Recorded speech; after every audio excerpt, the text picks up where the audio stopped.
Agora a gente fala sobre enquadramento, planos e composição. O enquadramento corresponde ao espaço real que a gente vê na fotografia, né? É o espaço visível representado na fotografia. E como é óbvio, gente, quem escolhe esse espaço é o fotógrafo, né? Na hora de fazer a foto. Mas a gente pode também, depois de fazer a foto, reenquadrar essa foto. Se a gente corta parte desse espaço visual, a gente reenquadra essa foto. Reenquadrar uma fotografia é uma coisa muito frequente no fotojornalismo. Por quê? Para caber em determinada página do jornal ou para evidenciar só determinada pessoa ou determinado elemento que se quer chamar mais atenção, enfim, isso é bem comum. Aí a gente tem um exemplo, por exemplo, da fotografia reenquadrada, é a Kate com o novo filhinho dela, o Louis, e tem a original, que tem o príncipe William também junto. A foto original serve para determinadas situações e a foto reenquadrada para outras. Às vezes vocês querem, a matéria só fala da Kate, então a gente pode usar a fotografia reenquadrada. Às vezes a matéria fala do casal, da família, a gente pode usar a foto original. E também vai depender do espaço que a gente tem no jornal ou no site, né? E se a gente precisa de uma foto na horizontal ou na vertical. E o enquadramento, gente, ele se concretiza num plano, né? Embora vários autores falem de diferentes formas, a gente pode considerar que existem 4 tipos de planos com diferentes efeitos de expressividade na fotografia. Os planos gerais são os mais abertos.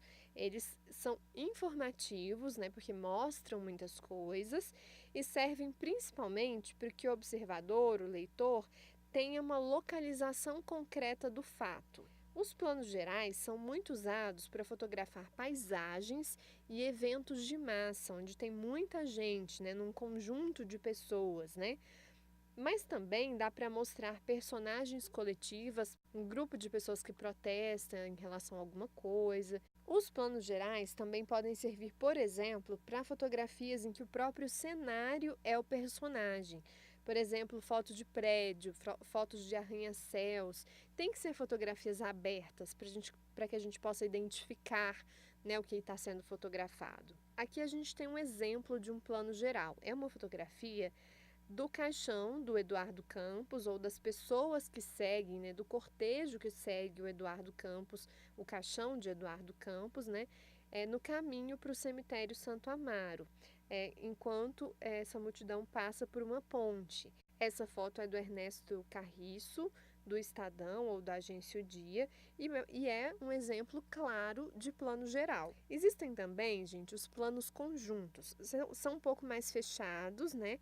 E a gente já consegue distinguir quem está ali na ação. No plano geral, a gente não consegue saber quem está naquela multidão do cortejo, né, do corpo do Eduardo Campos. Aqui a gente já vê as pessoas, por mais que nesses 2 casos aqui estejam com rostos cobertos, mas a gente consegue ver a pessoa e a ação. Então, a gente vê a ação facilmente e por inteiro, né? A gente consegue ver que há uma manifestação, que pneus estão sendo queimados, que tem um manifestante na frente com uma máscara, tem manifestantes ao fundo. Além disso, a gente tem a legenda que nos ajuda a entender que é um protesto na Nicarágua, onde mais de 20 pessoas já tinham sido mortas, e à direita a gente consegue ver todos os lobos que foram abatidos, a pessoa que abateu os lobos com a arma, dá para ver o local onde tudo isso aconteceu, né? A legenda explica que esses animais foram mortos por um caçador que usou um rifle semiautomático AR-15 lá no Alasca. Então essas 2 fotos elas mostram planos conjuntos. Existe também, gente, o plano médio. O plano médio serve para relacionar os objetos e os sujeitos que estão na foto, né? Eles se parecem mais com uma visão objetiva da realidade. Um plano médio mais aberto pode ser chamado de plano 3/4 ou plano americano. Já um plano médio mais fechado pode ser considerado um plano próximo. A gente tem 2 exemplos. Essa foto da Pipa e do marido dela durante o casamento é considerado um plano médio mais aberto. A gente vê um pouco depois da cintura deles para baixo. Já essa foto do Bill Gates já é um plano médio um pouco mais fechado, que é o que a gente chama de plano 3/4 ou plano americano, que pega da cintura para cima. Além disso, a gente tem o grande plano. Os grandes planos também podem ser chamados de primeiro plano ou close-up. Eles enfatizam particularidades, por exemplo, um rosto, uma janela, uma mão, uma boca. Eles são mais expressivos do que informativos. Por quê, gente? Eles não trazem muitas informações. Eles são menos polissêmicos, eles têm menos capacidade de gerar vários significados do que, por exemplo, os planos gerais, que trazem muitas informações, né? Trazem muitos elementos para que o observador possa entender, analisar.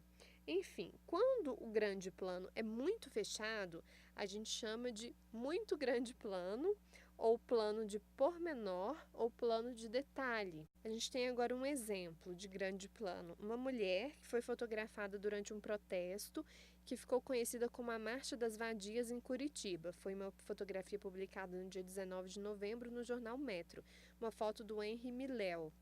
Essa foto é uma foto de grande plano porque mostra só o rosto da pessoa, né? E a gente tem outras de grande plano aqui. Uma menina de 9 anos, depois de um bombardeio, também tem só o rosto dela e a profundidade de campo está pequena, então a gente tem um destaque para o rosto dela, né? E a gente tem a Kate Middleton também acenando para o público, mas mostra só o rosto dela e a mão dela. A gente não sabe exatamente muitas informações sobre o ambiente ou sobre o espaço em que ela está, a não ser pela legenda, que nos conta que foi na Holanda. Mas a gente tem também esses planos de pormenor ou de detalhe que só mostram olhos, por exemplo, de uma pessoa, de um animal ou só uma mão. Talvez a gente precisa desse tipo de imagem para determinadas matérias jornalísticas, né? E além dos planos, a gente também tem que levar em consideração os ângulos de tomada da imagem, ou seja, o ângulo em que a câmera fotográfica forma com a superfície. Esses ângulos também são chamados de planos. São os ângulos ou planos normal, picado ou contrapicado. O normal, gente, é quando a gente faz a imagem paralela à superfície.